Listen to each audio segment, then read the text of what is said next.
اللہ رب العزت نے قرآن مجید میں ارشاد فرمایا لقد کان لکم فی رسول اللہ اسوۃ حسنہ، میرے پیغمبر آپ کے لیے بہترین نمونہ ہے۔ زندگی ایسے گزارنی ہے جیسے میرے نبی تمہیں تعلیم دے رہے ہیں۔ کل کی نشست میں اگر آپ کو یاد ہو تو میں نے یہ کہا تھا کہ آج ہماری محفلیں اور مجلسیں بڑی پر رونق ہوتی ہیں، لیکن آج کیا وجہ ہے کہ آج ہماری سیرت بے رونق ہو چکی ہے؟ ظاہری اعتبار سے امام الانبیاء کی شان میں کلام بڑا خوبصورت کہا جاتا ہے اور مضامین اور کتابوں کے ٹائٹل بڑے خوبصورت ہوتے ہیں۔ کیا وجہ ہے آج ہماری سیرت بے صورت ہو چکی ہے، بدصورت ہو چکی ہے آج ہماری سیرت؟ اس کی بنیادی وجہ کیا ہے؟ دیکھیے، آج تو زمانہ بڑی ترقی کر گیا ہے، ذرائع ابلاغ کا زمانہ ہے اور ہر چیز اپنی انتہا کو پہنچ چکی ہے۔ جب زمانہ ترقی پر نہیں تھا، ہمارے اعتبار سے ترقی پر نہیں تھا، اس وقت ایمان کی صورتحال کیا تھی اور ایمان کا لیول کیا تھا، اور آج ایمان کا لیول کیا ہے؟ امام ابو حنیفہ رحمہ اللہ، انہیں کہیں سفر پر جانا پڑ گیا اور کپڑے کے بہت بڑے کاروباری ہیں، بہت بڑے، تو جانے سے پہلے اپنے سیلز مین کو کہنے لگے کہ یہ جو تھان ہے نا، اس میں عیب ہے، تو یہ یاد رکھنا کہ جب کوئی گاہک اس تھان کو لینے کے لیے آئے تو اسے کہنا کہ یہ عیب دار ہے، اس میں عیب ہے اور اس کی قیمت بنسبت دوسرے تھانوں کے کم ہے۔ چلے گئے، واپس آئے نا دکان کے اندر، سب سے پہلے انہوں نے سیلز مین سے سوال کیا وہ تھان بک گیا ہے؟ وہ کہنے لگا حضرت تھان تو بک گیا ہے پر عیب بتانا مجھے یاد نہیں رہا، میں نے تو اسے دوسرے تھانوں کے برابر ہی قیمت کے ساتھ فروخت کر دیا ہے۔ امام ابو حنیفہ کہتے ہیں کہ میرے پاؤں کے نیچے سے زمین نکل گئی، زمین نکل گئی، قافلہ بڑی دور نکل گیا تھا۔ کہتے ہیں میں نے کرائے پر ایک گھوڑا لیا، آج کا دور ہوتا نا، آج ہم ہوتے تو ہم اپنے سیلز مین کو شاباش دیتے کہ جی ناقص مال، عیب دار مال، ہاتھ کی صفائی سے، کتنا عقل مند اور سمجھدار سیلز مین ہے، ہاتھ کی صفائی کیسے کی کہ عیب دار چیز کو جی اس نے پورے داموں بیچ دیا۔ امام ابو حنیفہ کہتے ہیں میں گھوڑا لے کے نکلا تو میں قافلے تک پہنچا تو میں انہیں دور سے آواز دینے لگا، تو وہ دیکھ رہے، وہ جب میں قریب پہنچا تو وہ کہنے لگے ہم چور نہیں ہیں، ہم۔ امام ابو حنیفہ نے فرمایا قافلے والوں رک جاؤ، انہوں نے فرمایا ہم میں کوئی چور نہیں ہے۔ فرمایا چور تو نہیں ہے، تم نے فلاں جگہ سے کپڑا خریدا، تھان خریدا؟ انہوں نے کہا ہم خریدا۔ تو امام ابو حنیفہ رحمہ اللہ نے فرمایا کہ میرے سیلز مین نے آپ کو وہ عیب دار تھان جو ہے نا وہ پورے داموں دے دیا ہے، لہذا میں آپ کو وہ پیسے واپس کرنے کے لیے آیا ہوں، پیسے واپس کرنے کے لیے آیا ہوں۔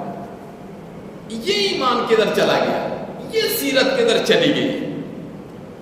آج ہماری سیرت امام الانبیاء کس لیے آئے تھے؟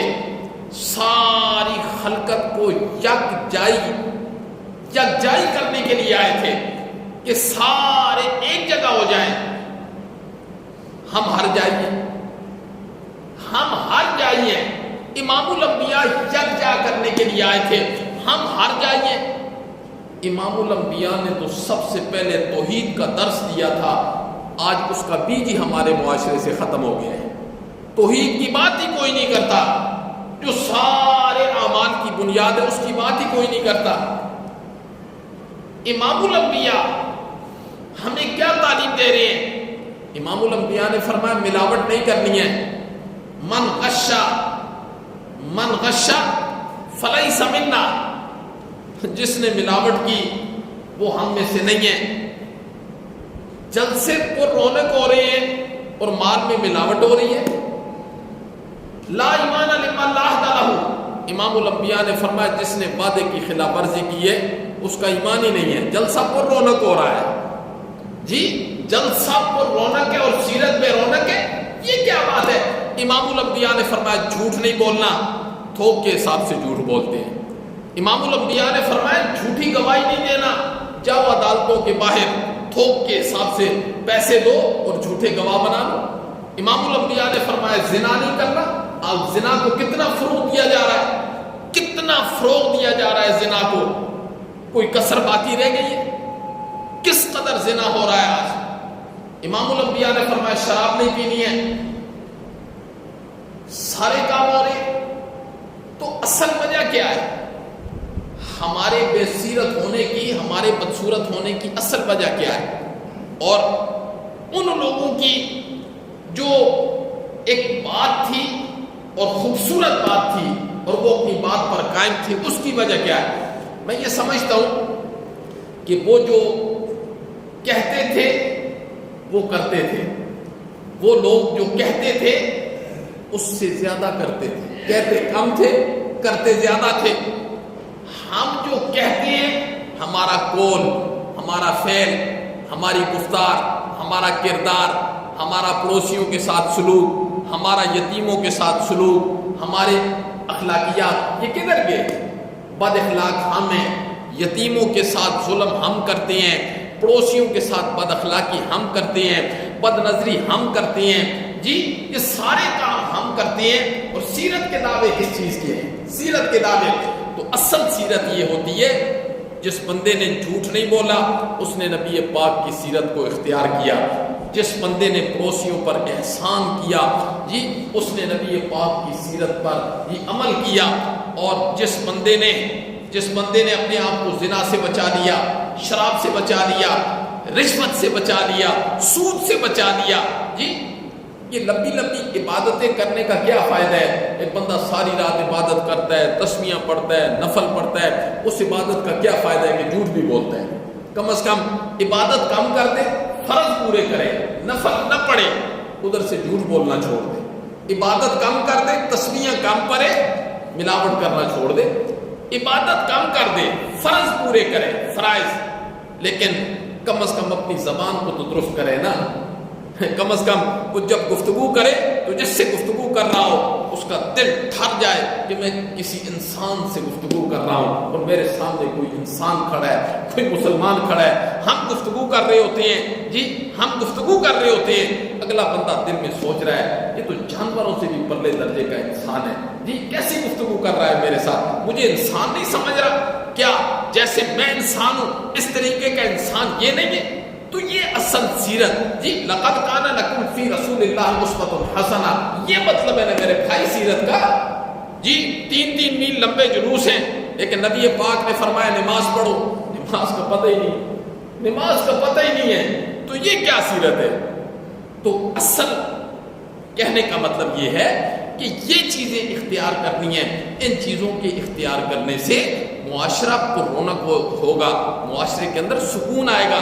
ورنہ جیسے آج جس روش پر ہم چل پڑے ہیں، جن راہوں پر ہم چل پڑے، خدا کی قسم کبھی ہم منزل تک نہیں پہنچ سکتے ہیں، کبھی نہیں منزل تک پہنچ سکتے ہیں۔ اس لیے میرے محترم یہ کوشش کرنی ہے کہ نبی پاک صلی اللہ علیہ وسلم کی تعلیمات کے مطابق اپنی زندگی کے اندر ایک ایک چیز کو درست کرنے کی فکر کرنا۔ ایک چیز درست ہو جائے، اب اس کی فکر کرنا کتنی درست ہوگی ہے۔ مثلا ایک بندے کے اندر بد نظری ہے، وہ اللہ کہتا ہے یعلم خائنۃ الاعین، اور میں تو آنکھ کی خیانت بھی جانتا ہوں، میں آنکھ کی خیانت بھی جانتا ہوں، بس اب وہ اپنے اللہ کو دکھائے، مولا اب میرے اندر اتنی بد نظری ہے، مولا میری مدد فرمانا، میری مدد فرما. ایک بندہ ہے گانے سنتا ہے جی یا جھوٹ بولتا ہے یا دل میں اس کے حسد ہے, تو یہ اپنی اصلاح یہ دینی بیانات سننے کا اور دینی محافل کے اندر بیٹھنے کا بنیادی مقصد کیا ہونا چاہیے؟ یہ مقصد تو نہیں ہونا چاہیے ایک کان سے سنو دوسرے کان سے باہر پھینک دو جیسے آج کل ہوتا ہے. اصل ان محافل کا مقصد یہ ہوتا ہے, مسجد میں آنے کا اصل مقصد یہ ہوتا ہے, دین کی بات سننے کا اصل مقصد یہ ہوتا ہے تاکہ ہم رائے راست پر آ جائیں, ہمیں رسول اللہ صلی اللہ علیہ وسلم کی جو تعلیمات ہیں ان کی سمجھ آ جائے اور ہم ان پر عمل کرنے والے بن جائیں. اصل تو یہ مقصد ہونا چاہیے, یہ مقصد تو نہیں ہونا چاہیے کہ بس گفتگو سنی اور باہر نکلے تو سب کچھ پھینک دیا.